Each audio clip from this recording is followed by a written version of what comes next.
We start tonight with a breaking news situation in Longmont where a mail carrier was shot dead at a mailbox early this afternoon, and federal agents have joined the search for the suspect. Police are saying they're confident that the shooter, just described as wearing all black, has left that neighborhood near Heather Hill Street and Renaissance Drive in southeast Longmont, but that is about all they're saying. The Postal Service is not publicly identifying their employee yet, and police have not said a thing about what led up to today's shooting. Because postal workers are federal employees, there are now federal agents assisting local police in the search for the suspect. Certainly be more to share as the postal carrier's family decides to talk about his life, as well as when investigators provide details about the suspect. But at this early point, saying much more would just be speculation. You could get the COVID shot in secret. That's what the governor suggested today in a direct appeal to unvaccinated Coloradans who are being pressured by anti-vaxxers in their family or friend circle. It's also important to emphasize that this is your decision, and you might have a spouse or a parent you live with who doesn't want to get it, is against it. You can still privately get that vaccine without your partner, your spouse, your parent knowing, if that's what keeps the harmony in the family and you are protecting yourself. First time we've seen the state suggest getting the shot on the down low. Just more than 3.5 million Coloradans are considered fully vaccinated, and almost 250,000 have their booster shots, which are available right now to Coloradans 35 and older and people at high risk. Our hospitalization picture is not good. We are stuck at a high plateau. 964 patients in Colorado's hospitals. The vast majority of them, 744, are unvaccinated. So today, Colorado's most populous county and one of its most politically conservative celebrated a vaccine milestone. El Paso County says 70% of all eligible people there have at least one dose of the vaccine. Mesa County Clerk Tina Peters can be an election rigging conspiracy theorist, or she can run elections, but not both. That's what a judge decided today. The Republican clerk under investigation for breaching her own voting system to leak files to fellow conspiracy theorists will not be allowed to oversee the 2021 election. Peters is accused of bringing an unauthorized person into her office and then copying files that ended up in the hands of right-wing election rigging conspiracy theorists.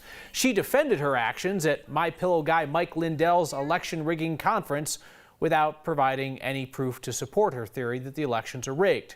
So now Mesa County's 2021 elections will be overseen by two other Republicans, Wayne Williams, the former Secretary of State, and Sheila Reiner, Mesa County's treasurer. The election rigging conspiracy theory may very well have started in Colorado. The Trump campaign's evidence-free claim that the 2020 race was fixed by Denver-based Dominion voting systems. Joe Oltmann, the leader of a local conservative group, FEC United, claimed without evidence that he heard this conference call where Dominion was plotting about the election with Antifa.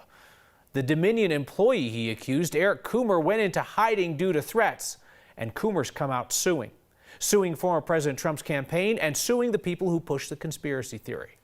Politics guy Marshall Zellinger joined him in court today. When is an election lie defamation? That's the decision a Denver District Court judge will have to make in a case that has 16 defendants, from FEC United founder Joel Oltmann to former Trump campaign attorney Sidney Powell. To win a defamation case, former Dominion employee Eric Coomer must prove what's called actual malice. First Amendment attorney Jessica Smith helps us with that explanation. I think that's where they're going to go here, is that you knew that these things were false, or you acted with a high degree of awareness that they were false. For instance, one of the reasons Trump's campaign is being sued is because Eric Trump, a campaign surrogate, retweeted an article from Gateway Pundit about Coomer rigging the election. By the way, Gateway Pundit is also being sued. The attorney for the Trump campaign argued Eric Trump simply retweeted someone else's content, that he did not add defamatory commentary. And so it shouldn't necessarily be a complete defense to something that, oh, I was just sharing someone else's opinion. You still shared it. How far is your defamation liability going to go in the context of a retweet? That seems to be kind of a novel question, given that Twitter is relatively new. The First Amendment applies to Twitter. The First Amendment applies to Facebook. Many of the arguments in court seem to fall back to Colorado's Altman and what he claimed in the first place about an election rigging Antifa phone call that wasn't recorded and no one else has heard. The lawyers for the other defendants argued in court today that they simply shared Altman's story. They didn't create it, Kyle, or add their own commentary. So the nation is watching and listening to President Trump and his campaign spin this tale without evidence that Dominion rigged the election. Meanwhile, there's this guy who's kind of locally famous in Colorado circles, conservative circles, Joe Altman, making this claim. It wasn't until recently that kind of the two things got put together. Like, did the president really first hear this from some rando in Colorado? Well, I will say, we didn't get a chance to record in court, but that is a part of what the Trump for campaign defense was today. That all we did was share an article from something called the Gateway Pundit that shared Altman's story. So we're just sharing what we heard from somewhere else, and then you get Rudy Giuliani involved and Sidney Powell involved, and then they go to news conferences and then they say the same stuff, and they are just sharing someone else's story is what they're claiming to get this defamation case thrown out, at least for them. There are 16 defendants, and each of them could get thrown out, and maybe someone will be left behind to have to go further in court. There's another day of this tomorrow. Have to answer where the big lie originated. It's wild. It could be our backyard. Marshall, thank you. Huge sigh of relief for Democrats in the state legislature today as the newly redrawn state house maps give Democrats pretty comfortable majorities, at least for the time being. Final Senate map approved unanimously by the Independent Redistricting Commission gives Democrats 17 solid seats with 9 solid Republican seats and 9 competitive districts. The state house plan, okayed earlier this week, is also a Democrat majority map. The state Supreme Court has to sign off on these maps. Remember, it's the first year that an independent commission has run the process. That's what voters decided. Domestic violence advocates tell us that it takes someone an average of 7 attempts to leave their abuser. Here in Colorado, there are some brave women working behind the scenes to help women facing abuse as they prepare to leave for good. The nonprofit Latina Safe House is doing that life-saving work in 2 languages, whatever it takes to protect survivors and to help them successfully escape.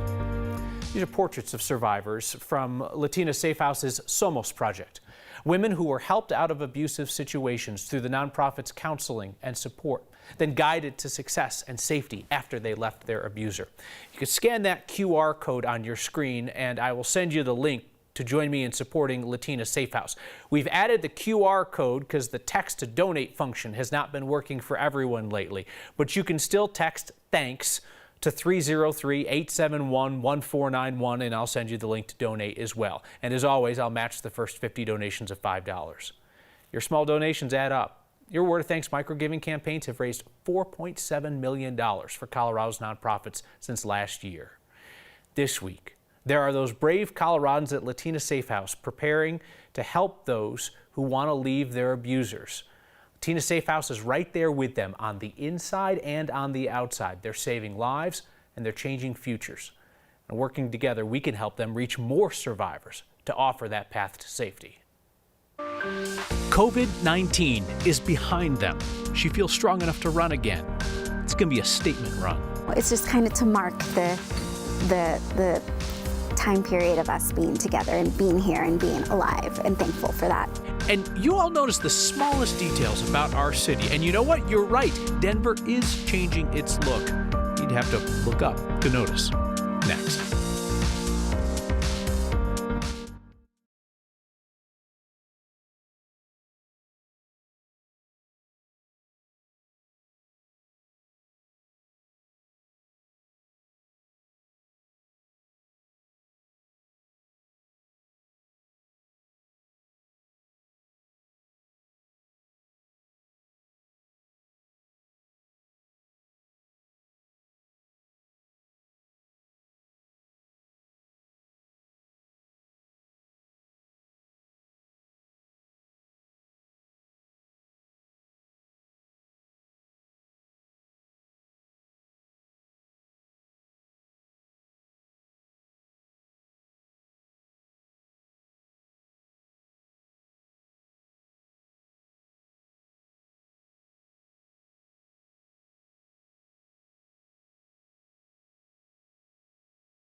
Coloradan, who survived COVID last year, considers herself to be lucky to be able to run the Colfax 5K this weekend, particularly because of her running partner, who will be just a bit ahead of her the whole way.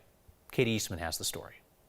Here's your shoes, Luna. Some steps look small, Here, I'm gonna get her little boogie. but despite her size, There we go. Luna Markley still gets the miles in We're gonna run. with her mom, Veronica. Yeah, I'm not pushing both kids. I'm just pushing Luna on Sunday. She'll push her 15-month-old 3.2 miles in the Colfax 5K. It's just really the only way I can squeeze exercise in as a mom. You know, it's just so busy. Okay, we're gonna go this way. Putting on my running shoes and hitting the pavement is like the best medicine for me.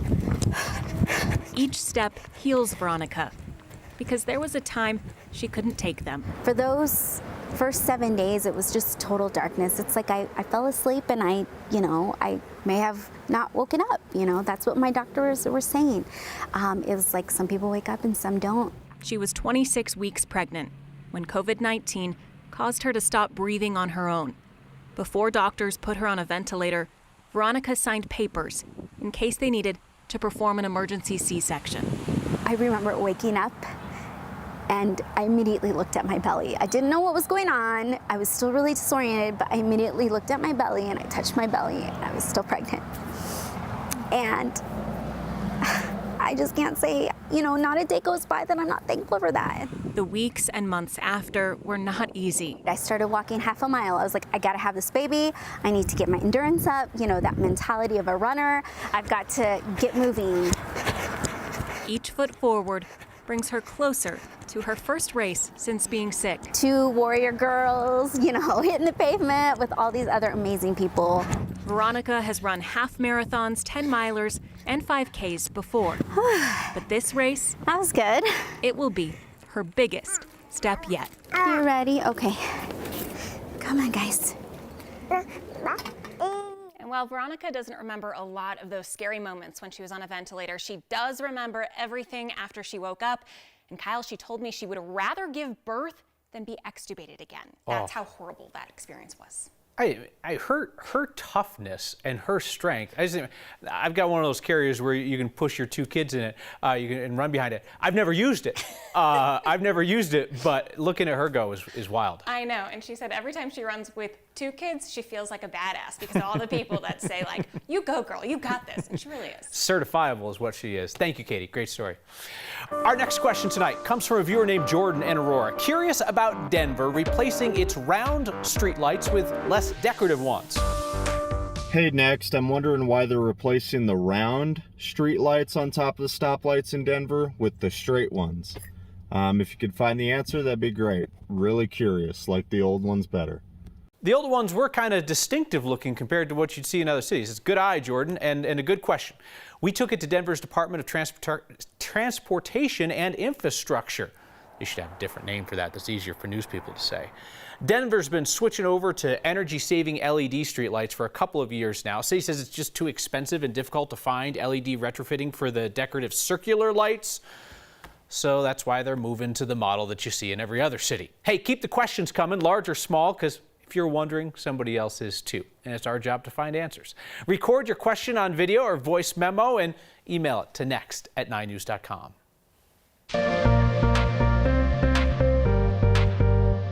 A break between storm systems today. Beautiful blue skies, temperatures in the 50s and 60s.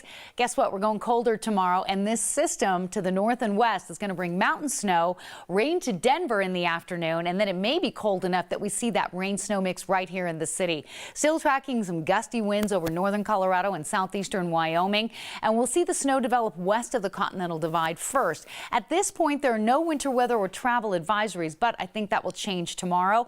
Rain between 2 and 5, and before all of that, cold. Denver's under a frost advisory tonight because our low temperature is going to drop down close to freezing. So a jacket tomorrow, rain in the afternoon, highs much cooler in the 40s and 50s, and then a windy, dry Friday and a beautiful weekend, sunshine and 70s for Sunday and Monday. It's a sign of possible parking spots nearby. Maybe. Not sure. Dale saw this on Guanella Pass. Turn left for parking. Perhaps? I don't know. You tell me, sign. You're the sign. This is the point where the local news usually says, more questions than answers tonight. Send us the signs that make you look twice and we'll share them with the rest of the class. Artists make choices to make an impact. This work of art features choices that may not be obvious until they're pointed out. The work that we're doing all together, the work of diversity, the work of inclusion, you know, it's not easy, but it is worthwhile. There are layers of meaning painted on these walls in Denver. Next.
When you're gone, I just sit here and wait for you to come back.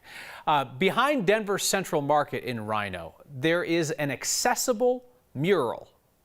How do you make a mural more accessible to people navigating life with disabilities? Well, you ask them to create the mural. This is life work because we're working to improve the quality of life for everyone. My name is Chloe Duplessis, and I am a contemporary artist. I'm legally blind. I am considered low vision, and it was a joy to collaborate with artist Valerie Rose. Valerie Rose is a half-deaf muralist. She said, I chose colors specifically that were easier for you to view as someone who is low vision and legally blind, and that just blessed my spirit. It really was a blessing, where it says disability rights are human rights. It was very important to us to ensure that the message was not lost. You didn't have to search for the message, you know, or imagine what we were trying to convey as creators. Sign language is Valerie's first language. So throughout the mural, you will see various aspects and various signs that convey the overall meaning of this beautiful piece of work. That woman is extending her hand up to the sky, and directly above her hand, you will see the sign for equality. When people come to view this piece, I hope that they see themselves, whether they're navigating disability or maybe they know someone who's navigating disability, but also, and this is so important, if they're in a position to hire through their business or organization, I hope that they will really take to heart the opportunity and the privilege of working and hiring people navigating disability. Again, that mural can be seen right behind Central Market off Larimer in Denver. You always get the final word and your feedback next.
The most Colorado thing we've seen today is a reminder to keep your eyes on the road and your hands on the reins.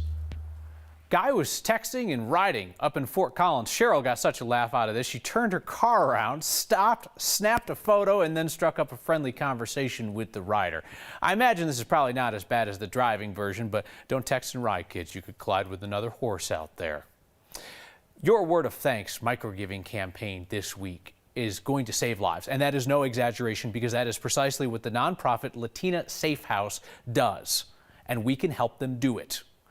Obviously, we're not showing you photos. These are portraits of domestic abuse survivors. They represent the women that Latina Safe House has counseled through its Comadres Unidas program, helping women prepare to leave their abuser and then prepare to stay gone. Counseling and practical skill building with these women to help them make it out. It takes an average of 7 attempts. You scan the QR code there on your screen, and I'll send you the link to support Latina Safe House. As always, you can use the text function as well. Text 303-871-1491. Same numbers every week. I'll send you that link to donate there as well. Latina Safe House is a smaller nonprofit in our community that's meeting domestic violence survivors where they are, whether they are still in that abusive relationship or after they leave. And Latina Safe House is providing personalized counseling and support and safety plans to help those domestic abuse survivors make it out and stay safely gone. Finish with your feedback. Christy says, now that everybody's had a chance to have the COVID-19 vaccination, should we still be paying for their care? Whether that's through government health insurance by taxpayers or ratepayers for insurance. Christy, we've had medical ethicists on before, and they say that it is a very slippery slope when you start deciding that you're not going to pay to treat someone who's critically ill because of the choices that they have made. But we're always looking for new perspectives on that. Cameron writes in to say, when are you going to start telling the truth? All your stats are so false. Cameron, my man, come back with specifics. Come back with specifics. What it is that you don't think is right. Evidence on why you think it's wrong, and we can have a conversation. Do it. I'll see you next time.